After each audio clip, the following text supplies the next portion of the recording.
on nous a vendu un faux brésilien ou bien c'est quoi? Rafinha, il est quoi normalement? Personnellement, je pense que Rafinha, c'est un Indien. C'est un Indien, ça c'est vous-même.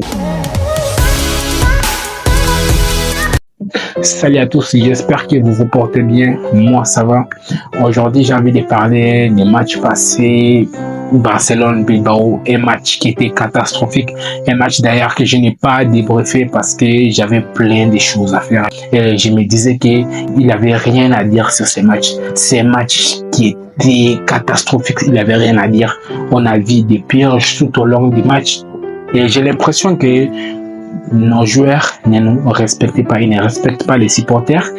Pour eux, c'est comme si c'est un jeu, ils sont là seulement en train de jouer, personne ne les regarde en fait. Ils oublient qu'il y a des gens qui laissent leurs entraînements pour aller les regarder. Il y a des gens qui laissent leur boulot pour aller les regarder. Il y a des gens qui rentrent dans les stades pour aller les regarder. Ils oublient tout ça. Et pour eux, c'est un jeu. J'ai l'impression qu'ils ne connaissent même pas les principes de ces clubs. C'est catastrophique ce qu'ils sont en train de faire, ces joueurs. Si tu regardes dans l'état additionnel, il y avait 3 minutes d'état additionnel. Mais tu as l'impression que cette équipe s'est contente de faire match nul face à Bilbao. Ils étaient contents de ces matchs nuls. Ils faisaient rien pour aller chercher la victoire. Il paraît que même la direction a constaté ça. C'est grave. Tu joues dans un grand club comme le Barcelone, tu es content de faire un match nul en sachant que en gagnant ces matchs, tu peux prendre la deuxième place. En gagnant ces matchs, tu vas automatiquement prendre la deuxième place, mais tu ne profites même pas. Tu es content de faire un match nul à San Mamés. Bien sûr, c'est San Mamés, c'est difficile, mais Barcelone avait largement la place pour aller chercher la victoire. Ces joueurs n'ont pas de personnalité. Et d'ailleurs, j'ai envie d'évoquer un point que peut-être beaucoup de gens ignorent, mais ça c'est quelque chose que j'ai remarqué depuis peut-être le début de la saison. L'entraînement de cette équipe n'est pas bon. Cette équipe ne s'entraîne pas assez. Oui, cette équipe ne s'entraîne pas assez. Tu regardes les entraînements, parfois tu as l'impression qu'ils sont en train de faire les cache-cache.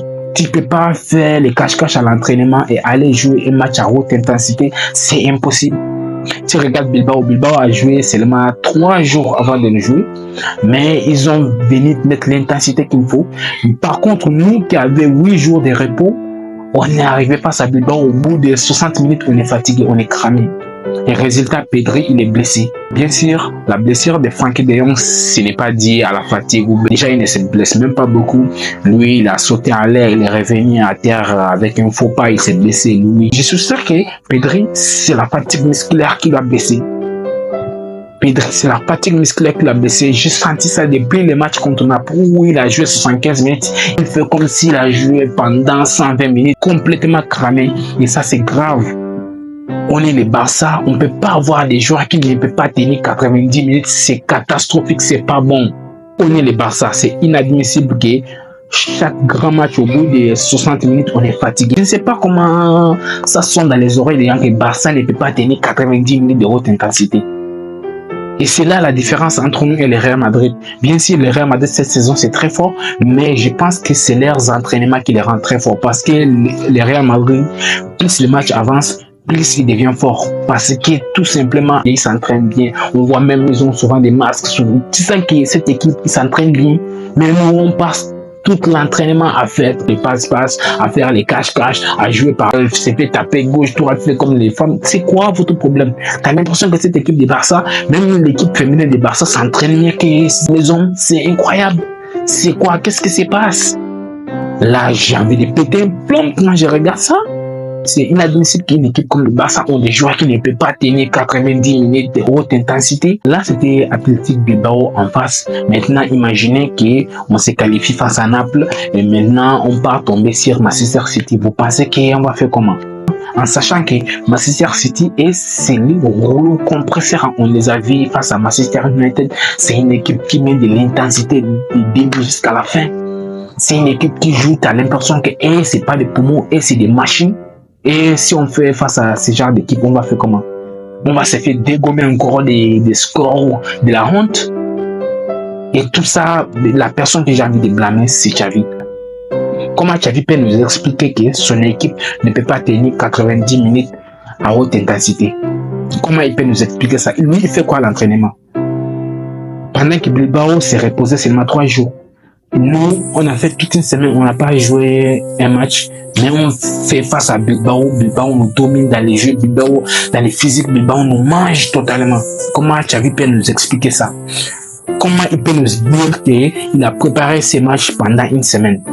Ça fait une semaine pour préparer un match et pendant 90 minutes, on a assisté à des purges. Une équipe sans solution, une équipe qui balance des ballons de gauche à droite. C'était inadmissible de voir ça. Et je pense que la direction, il doit prendre vraiment des décisions. Je pense que Xavi n'est pas du tout à la hauteur. Oui, j'ai beaucoup défendu Xavi, mais là, le mec, il n'est pas du tout à la hauteur. C'est catastrophe ce qui est en train de se passer. Non seulement l'équipe manque de personnalité, l'équipe manque d'ambition, l'équipe manque de physique. Tout ça, c'est catastrophique. Donc, il va falloir que Laporta il prenne des décisions complètement parce que là, ce qu'on est en train d'assister là, on continue comme ça à la fin de la saison. On va se retrouver avec la honte. Le Real Madrid venait de faire match nul, Girona venait de se faire taper et nous, notre équipe s'est contentée de faire match nul. C'est quel message vous envoyez aux supporters? Et la Porta se plaignent de mais quand les supporters ne viennent pas assez au stade, mais les supporters vont venir assister à 90 minutes à des purges comme ça. Vous croyez? Non, je pense que la Porta a des décisions à prendre. Je pense que Xavi, pour moi, Xavi ne doit pas finir la saison Barça. Un style de jeu catastrophe. Dans les jeux, c'est pas bon. Dans l'efficacité, c'est pas bon. Je ne comprends même pas. Et d'ailleurs, j'ai envie de parler de Rafinha aujourd'hui. Rafinha, il est quoi?